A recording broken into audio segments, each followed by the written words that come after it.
स्कंद द्वितीय अध्याय षष्ठम पुरुष सूक्त की पुष्टि। श्लोक संख्या 46। शब्दात अनुवाद एवं तात्पर्य कृष्ण कृपा मूर्ति श्री श्रीमद अभय चरणारविंद भक्तिवेदांत स्वामी शील प्रभुपाद के द्वारा।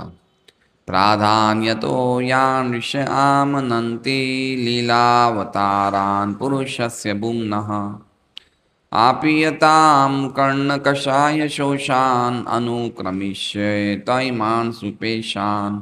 प्राधान्यत मुख्यतया यान वे सब ऋषि हे नारद आमनंती पूछते हैं लीला लीलाएं अवतारान सभी अवतार पुरुषस्य श्री भगवान के भूम्नः सर्वश्रेष्ठ परम आपीयताम तुम्हारे द्वारा आस्वादन के लिए कर्ण कान कषाय मैल शोषान भाप बन जाने वाला अनुक्रमिष्य एक के बाद एक वर्णन करेंगे ते वे ईमान जिस रूप में वे मेरे हृदय में हैं सुपेशान सुनने में मधुर। अनुवाद। हे नारद अब मैं एक एक करके श्री भगवान के दिव्य अवतारों का वर्णन करूंगा जो लीला अवतार कहलाते हैं। उनके कार्यकलापों के सुनने से कान में संचित सारा मैल हट जाता है। ये लीलाएं सुनने में मधुर है और आस्वाद्य हैं, अतएव ये मेरे हृदय में सदैव बनी रहती है। ओम ज्ञानतिमिरान्धस्य ज्ञानाञ्जनशलाकया चक्षुरुन्मिलितं येन तस्मै श्रीगुरुवे नमः। नामशेष्टं मनुमपि शचीपुत्रमत्र स्वरूपं रूपं तस्याग्रजम् उरुपुरीं मातुरीं गोष्ठवाटीं राधाकुण्डं गिरिवरम् अहोराधिकामाधवाशं प्राप्तो यस्य प्रथितकृपया श्रीगुरुं तं नतोऽस्मि। वन्देऽहं श्रीगुरो श्रीयुतः पदकमलं श्रीगुरून् वैष्णवांश्च श्रीरूपं सहग्रजातं सहगणरघुनाथान्वितं तं सजीवं साद्वैतं सावधूतं परिजनसहितं कृष्णचैतन्यदेवं श्रीराधा कृष्णपादान् सहगणललिता श्रीविशाखान्वितांश्च गुरुवैष्णव भगवान् तीने स्मरणाय विघ्नविनाशनाय स्वयं निजवाञ्छितपूर्ण। हरे कृष्णा कृष्णा कृष्णा हरे हरे, हरे राम राम राम हरे हरे। सभी भक्तों का स्वागत है भागवतम क्लास में। तो आज के अध्याय का ये अंतिम श्लोक है। भगवान की कृपा से, शील प्रभुपाद की कृपा से 3 साल से नियमित रूप से हम भागवतम कक्षा कर रहे हैं। पहला स्कंद पूरा हो गया, दूसरा स्कंद का आधा हिस्सा पूरा हो गया। भगवान शक्ति देंगे तो करते रहेंगे, पता नहीं कब तक चालू रखेंगे, लेकिन बड़ा आनंद आता है श्रीमद् भागवतम कथा का आस्वादन करने में। तो इस श्लोक में ब्रह्मा जी कह रहे हैं कि अभी तक मैंने जो तुम्हें वर्णन किया था वो पुरुष अवतारों का किया था। जैसा ब्रह्मा जी ने कहा कि यस्यावतार कर्माणि गायन्ति ही अस्मद आदयः, उन भगवान को यद्यपि हम स्वरूप से तो नहीं जानते, लेकिन उनके अवतारों के क्रियाकलापों का हम लोग गाते हैं, गायन करते हैं, सुना था हमने। और उसके बाद भगवान के पुरुष अवतारों की लीलाओं का, कर्मों का वर्णन भी सुना था हमने। पुरुष अवतार 39 से 46 तक, श्लोक संख्या 39 से 45 तक भगवान के पुरुष अवतार के गुण और उनके कार्य हमने सुने थे। अब ब्रह्मा जी यहाँ पे कह रहे हैं कि अब मैं लीला अवतार के बारे में बताऊंगा। किन के बारे में बताऊंगा? लीला अवतार के बारे में बताऊंगा। पुरुष अवतार का थोड़ा मैंने वर्णन किया, अब मैं लीला अवतार का वर्णन करूंगा। तो उससे संबंधित ये श्लोक है। तो कह रहे हैं प्राधान्यतो यान ऋष आमनंती। प्राधान्यतो, प्राधान्यतो मतलब मुख्य मुख्य, प्रधान प्रधान, है ना, क्योंकि भगवान की अवतार अनंत हैं। भगवान के अवतार कितने हैं? जितनी नदियों में लहरें आती उतने भगवान के अवतार हैं। तो भगवान की कथाएं भी अनंत हैं। हरि अनंत, हरि कथा अनंत, तो भगवान की कथाएं भी अनंत हैं, भगवान भी स्वरूप अवतार भी अनंत हैं। तो मैं जो मुझे प्राधान प्रधान है मैं उनका वर्णन करूंगा। ठीक है, प्राधान ये तो यान, ये सब जो प्रधान अवतार है, ऋषि आमनंती, ऋषि मतलब हे नारद, और आमनंती मतलब बड़े बड़े महान महान भक्त, बड़े बड़े महान महान विद्वान आमनंती पूजा करते हैं। आमनंती का अर्थ क्या है? पूजा करते हैं। किनकी पूजा करते हैं? लीलावताराम, लीला अवतार की पूजा करते हैं। प्रधान प्रधान लीला अवतार की पूजा करते हैं। किनके अवतार हैं ये? पुरुषस्य भूमना, सर्वश्रेष्ठ भगवान के, परम भगवान के ये सब लीला अवतार की पूजा करते हैं हे नारद। तो तुम भी क्या करो? आपियताम, आपियताम मतलब मैं तुम्हें बोलूंगा और तुम उसका आस्वादन करो, पी जाओ। सुनो मत, सुनने के साथ साथ क्या करो? पी जाओ। श्रवण नहीं करना है, श्रवण के साथ साथ आस्वादन करना है, पीना है। ये पीने की बड़ी अच्छी क्वालिटी होती है। तो क्या करना है? आपियताम मतलब तुम्हारे द्वारा आस्वादन के लिए कर्ण कषाय शोषान। कर्ण, पीने से क्या होगा? पीने का देखिए, हम कल एक घर में गए वेसु में, तो उन्होंने कहा भाई साहब आए हैं कुछ तो लीजिए। बोले चाय बना दे, कॉफ़ी बना दे। मैं लगा ये तो हम पीते नहीं हैं। तो बोले कुछ तो लीजिए आप। अब वो भागवतम का सेट ले रहा तो मना भी नहीं कर सकते, अच्छा भी नहीं लगता है। तो मैंने कहा कि शिकंजी बना दीजिए आप। तो उन्होंने शिकंजी बना दी। तो हमने शिकंजी पी। तो काफ़ी टाइम से घूम रहे थे, शिकंजी पीने से क्या हुआ? बड़ी राहत मिली। है ना? तो पीने का अर्थ समझ रहे हैं? जैसे हम एक गिलास पीते हैं, है ना, तो क्या होता है? हमें बड़ी राहत मिलती है पीने से। समझ रहे हैं बात को? कोई चीज़ अगर हम प्यासे हो और कोई चीज़ हमें, जैसे मान लीजिए शिकंजी मिल जाए, कोई संतरे का रस मिल जाए, जूस मिल जाए, तो कितना आस्वादन करके पीते हैं। पीते नहीं पीते हैं? तो पीने के लिए नहीं कह रहे हैं, साथ में, साथ में क्या कह रहे हैं? पीने के साथ साथ अंदर दबा के रखो। जैसे हम पानी पीते हैं या कुछ जूस पीते हैं, तो पीते कहाँ से हैं हम? मुंह से। लेकिन यहाँ से कैसे, यहाँ कैसे पीने को कह रहे हैं? कान से। कहाँ से पियो? कान से पियो। और पी के क्या करो? हम जब कोई चीज़ पीते हैं तो पेट में चली जाती है। तो यहाँ पे ब्रह्मा जी क्या कह रहे हैं? कान से पी के कहाँ पे स्थापना कर दो? हृदय में। कहाँ स्थापना कर दो? हृदय में। ये सबसे इंपॉर्टेंट बात है। जब भी हम कोई चीज़ सुनते हैं तो उससे क्या होता है? वो चीज़ हम हृदय में ले लेते हैं। कहाँ लेते हैं? हृदय में ले लेते हैं। देखिए आज भी हम लोग, कोई व्यक्ति हमें कुछ भला बुरा बोल देता है तो उसकी बात हम हृदय में लेते नहीं लेते हैं? पूरी तरह लेते हैं। मुझे याद है अच्छी तरह कि हमारे रिलेटिव्स थे, दो सगे भाई थे, बड़ा प्रेम था दोनों भाइयों में। तो बड़ा भाई रहता था सूरत दिल्ली और छोटा भाई कहाँ रहता था? सूरत। तो दोनों के बात, आपस में दोनों के बात बीच में थोड़ा सा कुछ डिस्प्यूट हो गया। क्या हो गया? डिस्प्यूट हो गया। छोटी छोटी कुछ बात चल रही होगी तो थोड़ा सा डिस्प्यूट हो गया। तो छोटा भाई बड़े भाई को छोड़ने के लिए रेलवे स्टेशन गया।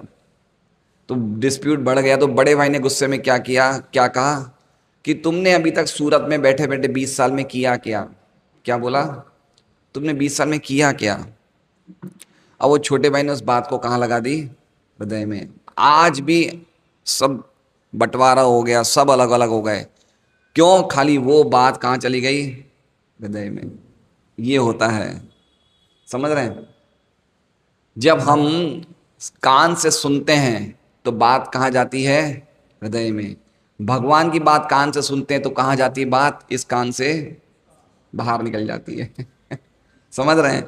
आज भी हमें भक्त लोग बोलते हैं प्रभु जी हम सुनते तो बहुत में कुछ याद नहीं रहता है। सही बात है, वो याद नहीं रहता, लेकिन कोई व्यक्ति अगर हमें बड़ाई या बुराई करे वो कैसे याद रहता है? वो तो इतने सालों पहले बात की भी बात याद रहती है। प्रभु जी याद है आपने मुझे बात कही थी, मैं भूला नहीं उस बात को, वो याद रह जाती है। लेकिन कथा बाहर निकलते ही भूल जाते हैं, है ना? ये देखा है हमने। इसका मतलब हम हृदय में नहीं डाल रहे। तो प्रभुपाद ये ब्रह्मा जी क्या कह रहे, आपीयताम, तुम पियो। पीने का मतलब है उसको हृदय में डालो। कहाँ डालो? हृदय में डालो। ये बहुत ही इंपॉर्टेंट वर्ड है। आपीत्याम, पियो, भर भर के पियो, लेकिन जाल डालो हृदय में। तो कैसे हमारे हृदय में जाएगी भगवान की कथा? अभी कथा में रुचि नहीं है ना हमें, इसलिए हृदय में नहीं जाती है। जो चीज में रुचि होती है वो हृदय में जाती है। तो कथा में रुचि कैसे होगी? कथा सुनने से रुचि होगी। इसलिए नियमित रूप से कथा सुनते रहें, सुनते रहें, सुनते रहें, अपने आप रुचि होगी, अपने आप रुचि होगी। और फिर हृदय में बातें जाएगी, मन में बातें जाएगी, है ना? मन के दुख, दुख दर्द सब खत्म हो जाएंगे। दुख दर्द कहाँ लगते हैं? मन में। जब मन में भगवान की बातें जाएंगी तो दुख लगेगा ही नहीं, है ना? इसलिए कह रहे हैं अपीयताम, तुम पियो। और पीने से क्या होगा? कर्ण कषाय शोषान। कर्ण, कान का कषाय, कषाय मतलब कचरा। कान में कचरा होता है, हम तो रोज साबुन वाबुन लगाते हैं, लेकिन होता है, बहुत कचरा होता है।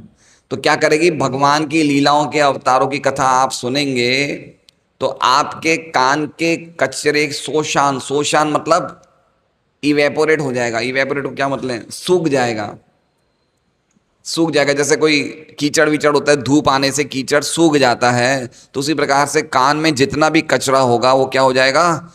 सूख सूख जाएगा, मतलब विनष्ट हो जाएगा, मिट जाएगा। कचरा मतलब मैल, मैल मिट जाएगा।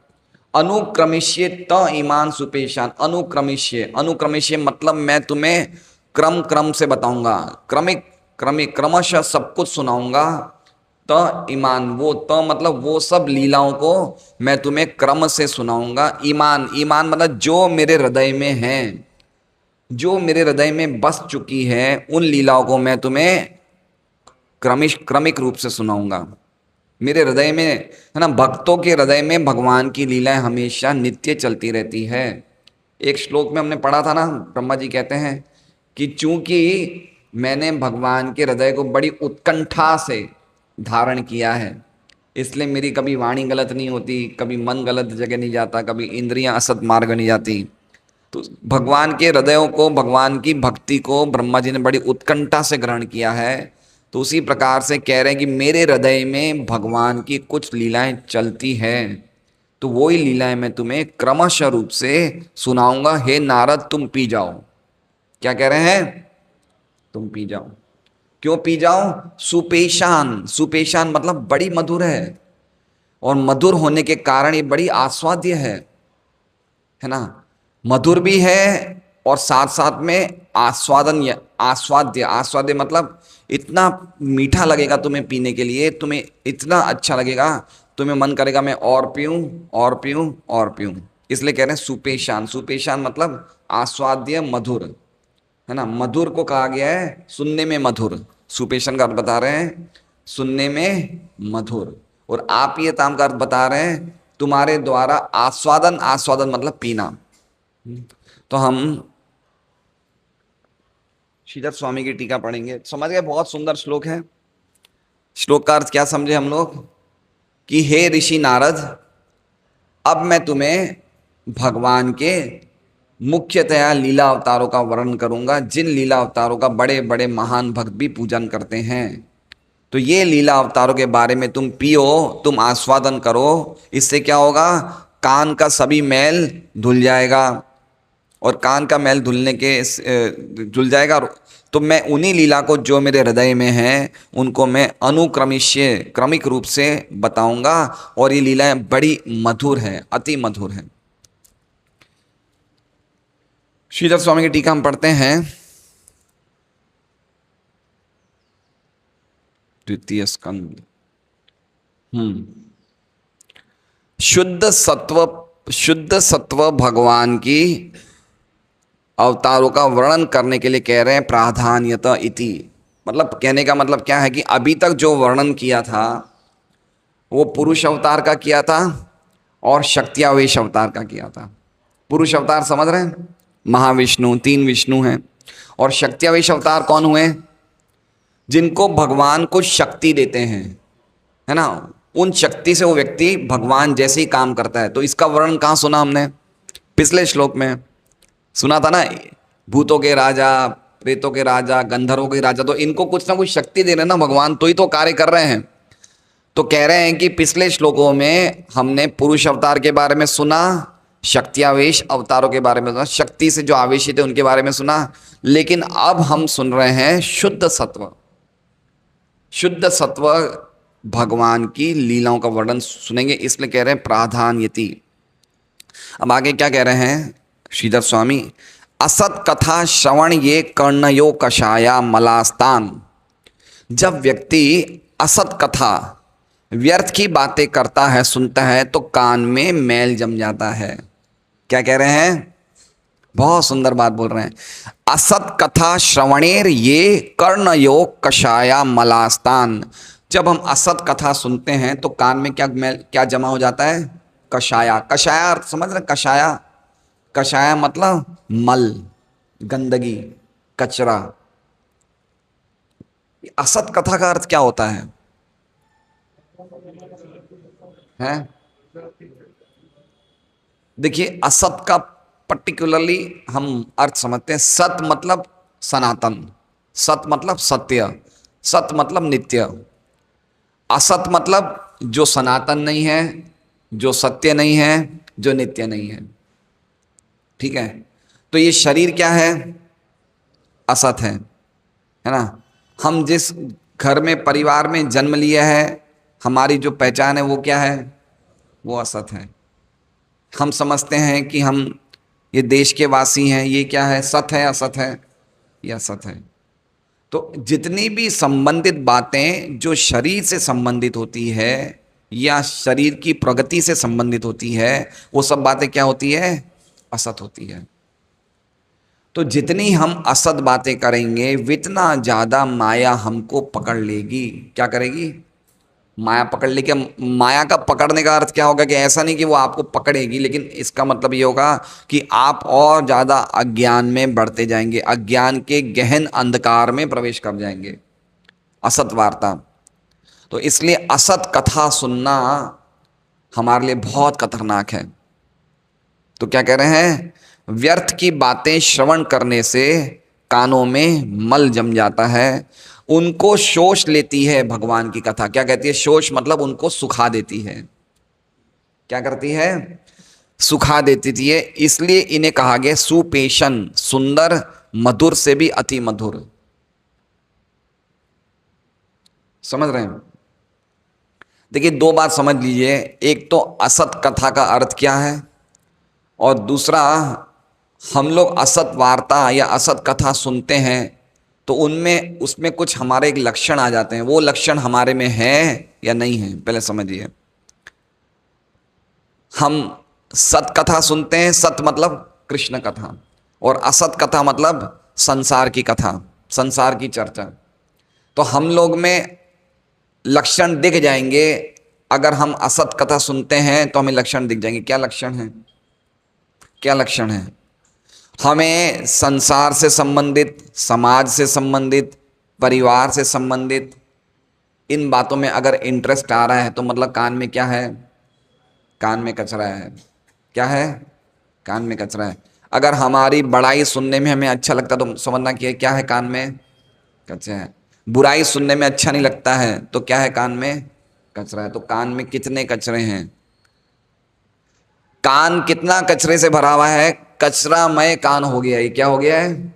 ये कान ही कचरामय हो गया है। आप लोगों ने सृष्टि लीला सुनी थी 5वें अध्याय में, उसमें ये सुना होगा कि कान किससे बनता है, याद है आपको?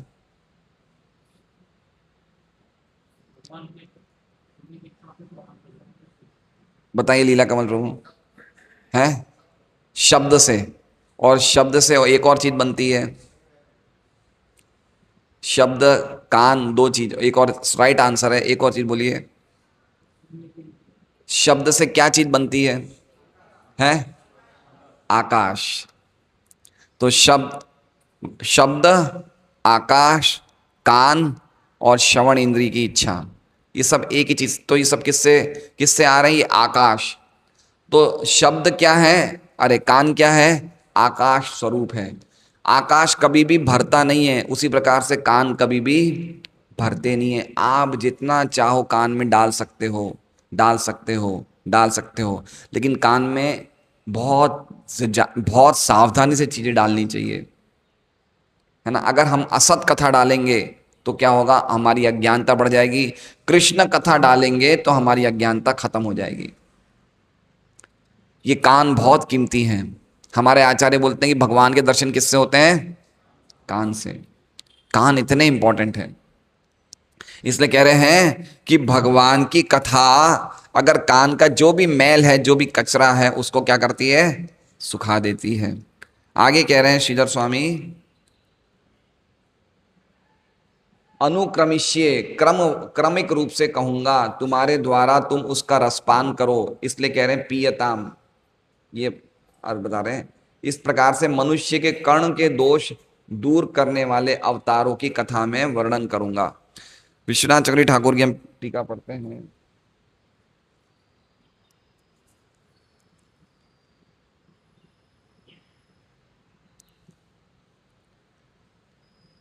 विश्वनाथ चक्रवर्ती ठाकुर की टीका में लिखा है कि अब मैं भगवान की लीला अवतारों का सुंदर कथाओं का वर्णन करूंगा, जो कथाएं और कुछ सुनने की इच्छा को नाश कर देगी। क्या कह रहे हैं? और दूसरी चीज सुनने की इच्छा को ही नाश कर देगी, भगवान की लीला अवतारों की कथा। और ये लीला अवतारों की कथा बड़े बड़े मुनिगण भी इनका आमनंती, इनका गुणानुवर्णन करते हैं, इनकी पूजा करते हैं, क्योंकि इनमें इतनी कीमती चीज है। क्या चीज है? बड़ी कीमती चीज है। इसलिए बड़े बड़े मुनिगण भी भगवान की लीला अवतारों की कथा की पूजा करते हैं। अब देखिए आगे क्या बता रहे हैं टीका में। पुरुष अवतार का वर्णन मैं कर चुका हूं। क्या कह रहे हैं? पुरुष अवतार का वर्णन मैं कर चुका हूं, लेकिन यह वर्णन ज्यादातर माया शक्ति से संबंधित है। पुरुष अवतार का संबंध किससे है? माया शक्ति से। पुरुष अवतार माया नहीं है। पुरुष अवतार तो स्वयं भगवान विष्णु है, दिव्य है, उन पे माया का प्रभाव नहीं है। लेकिन माया शक्ति से संबंधित का अर्थ क्या है?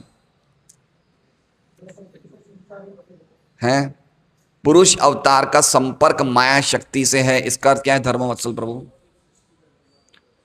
पुरुष अवतार भौतिक सृष्टि का निर्माण करते हैं, इसलिए उनका संबंध कैसे न कैसे माया शक्ति से है। जैसे मान लीजिए 3 पुरुष अवतार है ना। एक तो महाविष्णु, महाविष्णु क्या बनाते हैं? ब्रह्मांड। सब ब्रह्मांडों की रचना कौन करते हैं? महाविष्णु करते हैं। दूसरे अवतार कौन है? गर्भ, वो हर एक ब्रह्मांड में प्रवेश कर जाते हैं। और क्षीरोदक्षय विष्णु हर एक हृदय में प्रवेश कर जाते हैं, ब्रह्मांड के हर एक कण में प्रवेश कर जाते हैं। तो तीनों का संपर्क ब्रह्मांड से है नहीं है। तो ब्रह्मांड से संपर्क होने के कारण इन्हें कहा गया है कि इनका संपर्क किससे है? माया शक्ति से।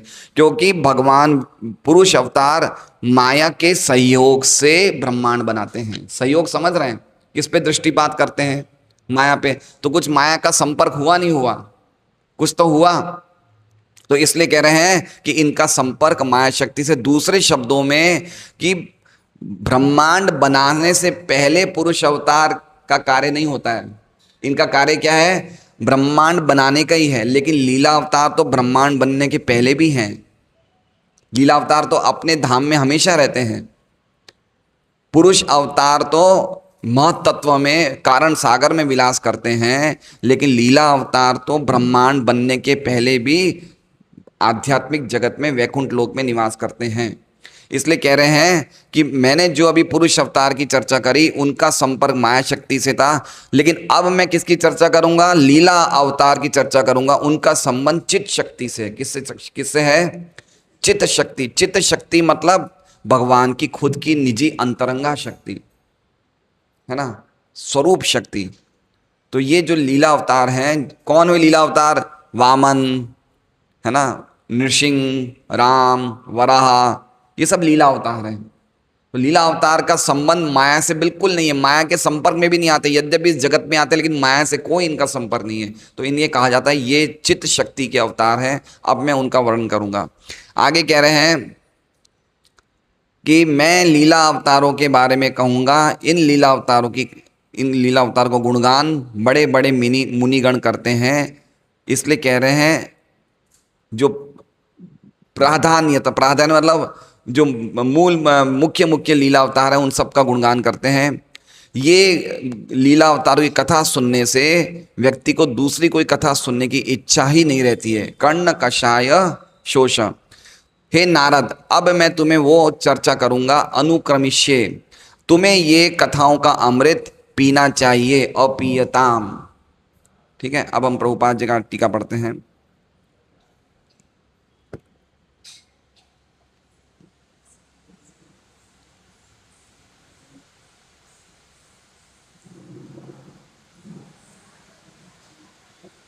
जैसा कि श्रीमद् भागवतम में 1.5.8 के प्रारंभ में कहा गया था कि मनुष्य श्रवण करके तब तक पूर्ण संतुष्ट नहीं हो पाता, तब तक उसे श्री भगवान के दिव्य कार्यकलापों के विषय में श्रवण करने का अवसर प्राप्त न हो। तो बोलने का मतलब क्या है, भगवान के अलावा हम जो भी कुछ सुनेंगे ना, हमारे की सुनने की इच्छा अधूरी रह जाएगी। देखिए, हम लोग सब लोग के हृदय में कुछ ना कुछ ग्लानि होती है। क्या होती है? ग्लानि होती है। ग्लानि मतलब समझ रहे हैं? कोई चीज प्राप्त करने की इच्छा होती है। जैसे मान लीजिए कि राम तीर्थ जी हैं, इनका एक घर है डिंडोली में। अब इन्होंने एक नया घर लिया है, तो अब इनकी ग्लानि मन में क्या रहेगी कि मैं कब उस घर में जाऊंगा, वो कब घर में चला जाऊंगा, है ना, एक इच्छा बनी रहती है। ठीक है, लेकिन जब वो उस घर में जाएंगे तो वो इच्छा तो पूरी हो जाएगी, लेकिन एक और इच्छा जागृत हो जाएगी, है ना, एक और इच्छा जागृत हो जाएगी। तो इसका मतलब क्या हुआ कि भौतिक जगत की जितनी भी इच्छाएं हैं वो कभी खत्म, एक इच्छा पूरी होती है और दूसरी इच्छा जागृत होती है। तो इसलिए कभी भी व्यक्ति संतुष्ट नहीं हो पाता है, कभी भी संतुष्ट नहीं होता है। लेकिन भगवान की कथा सुनने से क्या होगा, जब वो कथाएं हृदय में प्रवेश करेगी तो अपने आप ही वो वहीं रहेगी, जाएगी नहीं, उल्टी का दूसरी इच्छाओं को हटा देगी। समझ रहे हैं? दूसरी जो इच्छाएं हैं वो आती हैं चली जाती, लेकिन भगवान की कथाएं जब हृदय में प्रवेश करेगी तो अपने आप ही दूसरी चीजों को वो हटा देगी, वो खुद हटा देगी। तो इस तरह से कहा जा रहा है कि जब तक व्यक्ति भगवान की कथाएं नहीं सुनेगा उसको संतुष्टि नहीं मिलेगी। ये पॉइंट कह रहे हैं। अतएव इस श्लोक में ब्रह्मा भी श्री भगवान की दिव्य लीलाओं के बताने की महत्ता पर बल देना चाहते हैं कि किस प्रकार श्री भगवान इस भौतिक लोक पर आते हैं और स्वयं को प्रकट करते हैं। देखिए, एक बात समझ लीजिए कि जब तक हम लोग भगवान की दिव्य लीलाओं के बारे में सुनेंगे नहीं, हम कभी संतुष्ट नहीं हो सकते हैं। दो चीजें समझनी चाहिए। अभी हमारा वर्तमान में जो अस्तित्व है दो चीजों का बना हुआ है। कौन सी दो चीजों का बना हुआ है सर्वादी माता जी? वर्तमान में जो हमारा अस्तित्व है उसमें दो चीजों का मिश्रण है। आप बताइए सत्यराज प्रभु, बताइए कौन सी दो चीजों का मिश्रण है? शरीर और आत्मा। अभी हम यद्यपि आत्मा हैं लेकिन हमारे में दो चीजों का मिश्रण है नहीं है। शरीर भी है, साथ में हम आत्मा भी हैं। ठीक है, अब इसमें समझने जैसी बात है कि हम तो किससे सप्लाई हुए, हमारी सप्लाई किससे हुई है? किससे हुई है? भगवान से। आत्मा किसका अंश है? भगवान का। भगवान का ही हिस्सा है आत्मा, भगवान का ही अंश है। तो हम तो पूरी तरह से आध्यात्मिक हैं, लेकिन शरीर किसका अंश है? संसार का, जगत का, है ना। शरीर ये संसार का अंश है और आत्मा किसका अंश है? भगवान का। तो दोनों के सोर्स अलग अलग हैं। शरीर को प्रकृति शरीर की माता है और हम हमारे पिता कौन है? कृष्ण है। अब हम जो कुछ भी प्राप्त कर रहे हैं इस जगत में सुख पाने के लिए, वो किससे संबंधित है? शरीर से। देख लीजिए, व्यक्ति सुख पाने के लिए क्या करता है? एक स्त्री पुरुष को सुख चाहिए, वो हमने प्राप्त कर लिया। बच्चे चाहिए, बच्चों का सुख प्राप्त कर लिया। घर चाहिए, घर का सुख प्राप्त कर लिया। पैसे चाहिए, पैसे का। लेकिन हम सुखी हो पाए? नहीं हो पाए ना। इसका मतलब क्या हुआ? कि हम शरीर नहीं हैं। अगर शरीर होते तो सुखी हो जाते, है ना। हमारे सबके बच्चे हैं, सबने कुछ ना कुछ पैसा कमाया, सबके घर हैं, सबकी गाड़ी है, स्कूटर, सब कुछ है। तो अगर शरीर ही होते तो सुख मिल जाता, लेकिन शरीर नहीं है। इसलिए ये चीजें हमारे हृदय को छू नहीं पा रही है, हृदय को स्पर्श नहीं कर पा रही ये चीजें। लेकिन भगवान की कथा कहाँ जाएगी? सीधी हृदय में जाएगी। वो स्पर्श कर लेगी हृदय को, तो ही सुखी हो पाएंगे, तो ही हमें पीने का मन करेगा, तो ही हमारा आनंद बढ़ेगा। बाकी चीजें से हम कितने समय से करते आ रहे हैं, जन्म जन्मांतर से हम इन चीजों को प्राप्त करते आ रहे हैं, लेकिन कभी सुखी नहीं हो पा रहे, और उसी चीज को वापस प्राप्त कर रहे हैं हम। कभी सोचा नहीं हमने, कभी सोचते हैं कि ये चीज से हम कैसे सुखी हो सकते हैं। जब तक हम भगवान के बारे में नहीं सुनेंगे, आत्मा को तृप्ति मिलेगी ही नहीं। अर्जुन क्या कह रहे हैं गीता जी में? विस्तरेण आत्मनो योगम विभूतिम च जनार्दन भूय कथय तृप्ति शृण्वतो नास्ति में अमृतम। आपके बारे में सुनने से मुझे तृप्ति नहीं मिल रही, आप और सुनाइए, और सुनाइए। और ऐसे ही शौनक आदि ऋषि बोलते हैं, वयम तु न वित्राम्प्याम उत्तम श्लोक में, हमें तृप्ति नहीं मिल रही है, आप उत्तम श्लोक की लीलाओं के बारे में और सुनाइए, और सुनाइए, और सुनाइए। तो कितने श्लोक हैं सुनने से, है ना। असत वार्ता शौपच रमणी।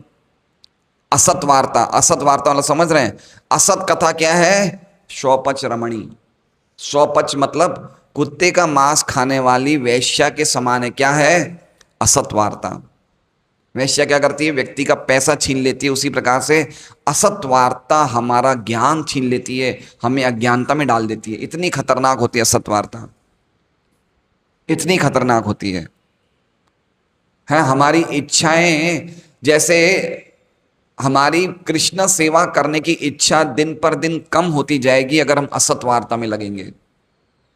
और जैसे ही कृष्ण कथा सुनेंगे तो हमारी एनर्जी, हमारी सेवा करने की इच्छा बढ़ जाएगी।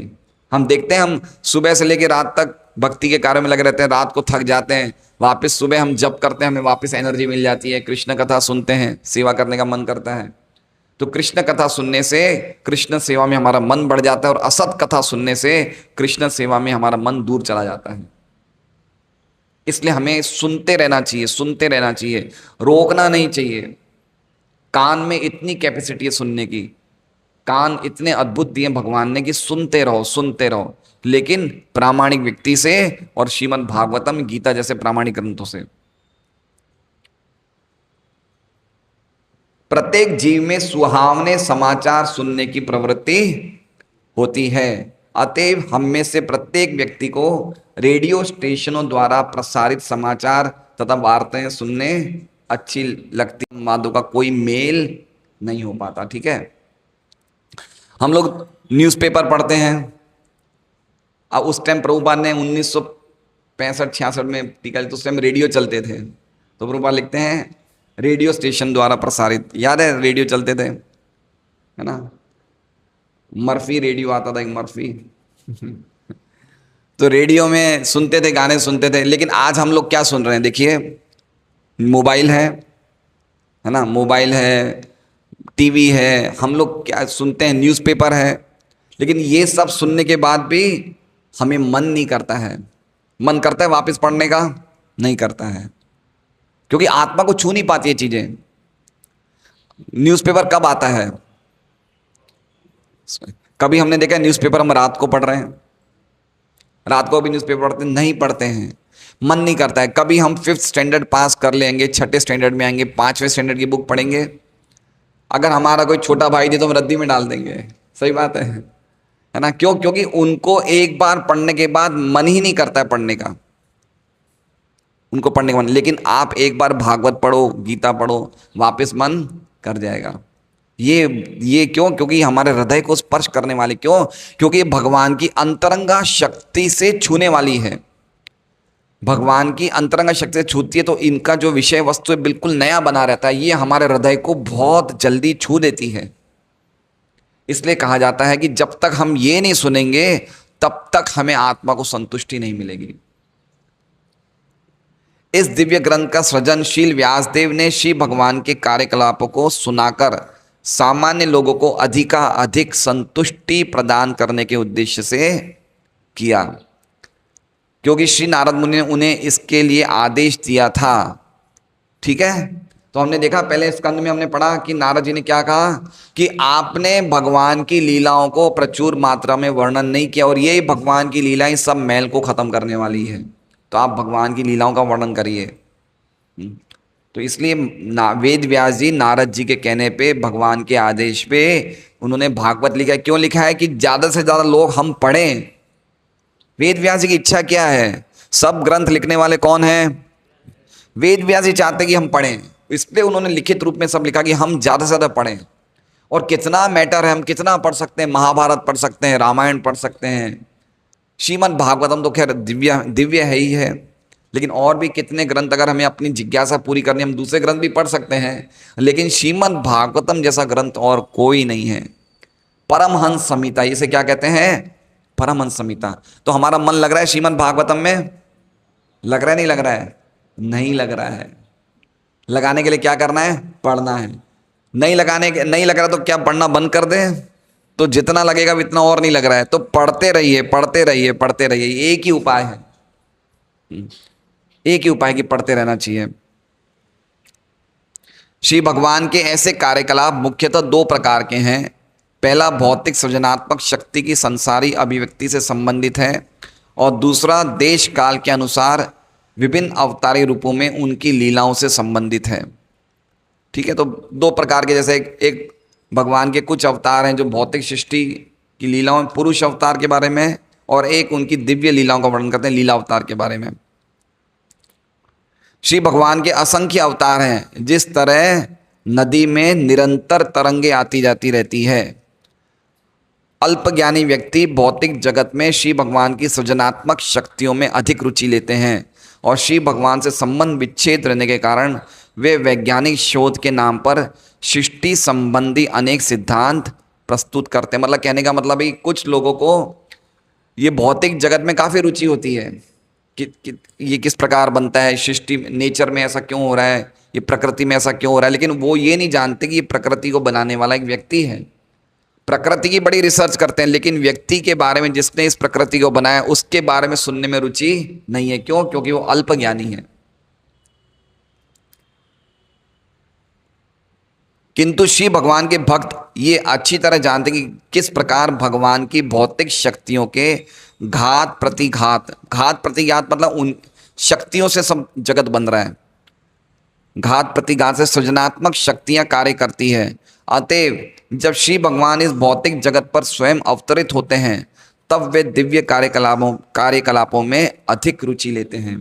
तो भगवान के दिव्य कार्यकलाप कौन से हुए?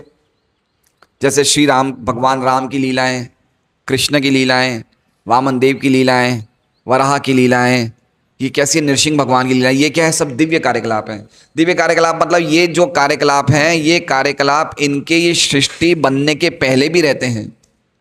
जैसे भगवान की पूतना लीला है, अलग अलग लीलाएं, ये ऐसा नहीं कि इसी ब्रह्मांड में हो रही है, ये भगवान के धाम में भी हो रही है ना। ये सृष्टि से संबंधित लीलाएं नहीं हैं। इसलिए ये लीलाओं को सुनने से हमारा हृदय जो है पागल हो जाता है। कोई कोई लोग होते हैं जो भगवान की कथाएं, अभी हम पढ़ेंगे भागवत में 3रे स्कंद में, उद्धव जी से विदुर जी पूछते तो उद्धव जी कथा कहते कहते रोना शुरू कर देते हैं, है ना। वो लीलाएं सुनते, वो इतना सुनने के वो लोग प्रैक्टिस हो गए कि लीलाएं उनके हृदय में प्रवेश कर गई है। तो लीलाएं सुनते हैं तो लीलाओं में ही प्रवेश कर जाते हैं। ऐसे बड़े बड़े राजा हुए जो भगवान राम के इतने महान भक्त थे। एक राजा, क्या नाम था उनका? कुलशेखर था एक के नाम था।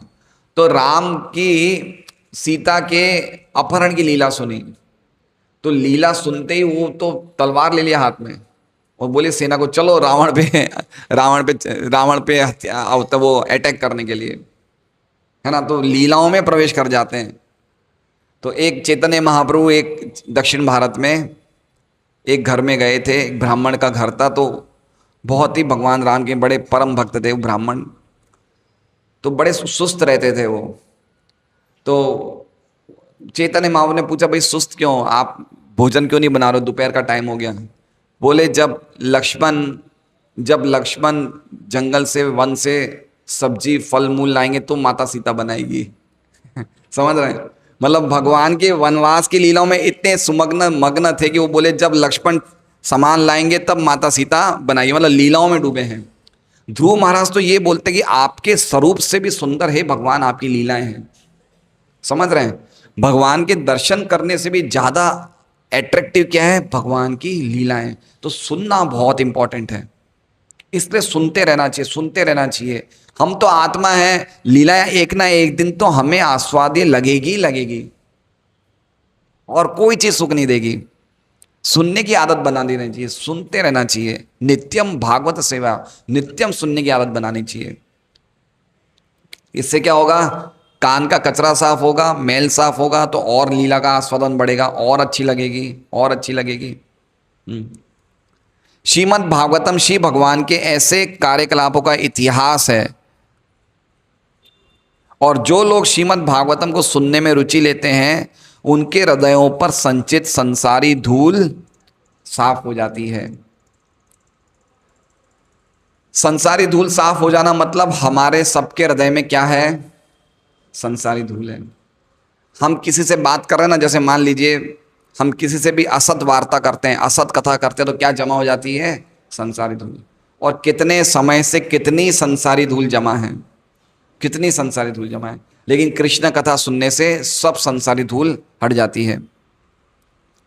बाजार में हजारों रद्दी किताबें हैं, किंतु जो व्यक्ति श्रीमद् भागवतम में रुचि उत्पन्न कर लेता है वो ऐसे अशुद्ध साहित्य में रुचि खो देता है। इस प्रकार ब्रह्मा श्री भगवान के प्रमुख अवतारों का वर्णन करने का प्रयास कर रहे हैं, जिससे श्री नारद मुनि उन्हें दिव्य अमृत की तरह पी सकें। श्रीमद् भागवतम की जय, श्रील प्रभुपाद की जय। इस प्रकार श्रीमद् भागवतम के द्वितीय स्कंद के अंतर्गत पुरुष सूक्त की पुष्टि नामक छठे अध्याय के भक्ति वेदांत तात्पर्य पूर्ण हुए।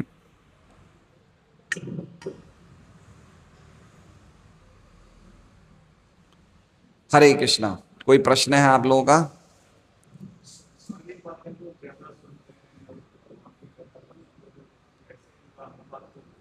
देखिए इसमें क्या है, भक्त लोग कह रहे हैं कि संसारी बातें ज्यादा सुनते हैं, भगवान की कथा कम सुनते हैं। तो एक बात तो ये समझना चाहिए कि कुछ समय जब तक हम संसार में, तो कुछ तो हमें सुनना ही पड़ेगा, है कचरे का स्टॉक बहुत हो जाएगा। इसलिए एक कुछ अवस्था में आने के बाद हमें संसार से संपर्क कम करना चाहिए, जिससे कि हम भगवान की कथा ज़्यादा सुन सकें।